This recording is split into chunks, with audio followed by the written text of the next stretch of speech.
actually सब मोर एटा favourite dialogue जे hero जी थिला से एक्चुअली गोटे अंध थिला जीवन थिले स्वप्न थाए स्वप्न थिले वास्तव ताको अनुभव करी हुए पाद थिले चली हुए हाथ थिले किछि करी हुए कान थिले सुनी हुए पाटी थिले खाई हुए आखि थिले देखी हुए थिले आखि नथिले सारा सृष्टि आखि नथिले ए सारा सृष्टि एमती अंधार होता है कहीं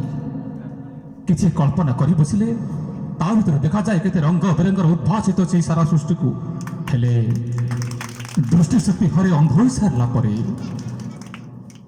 से स्वप्न शेष हो जाए कहीं से किसी भाविया पूर्व सब किसी अदृश्य हो जाए से बोधे कह जाए आखि नहीं जार साहा नहीं ताहार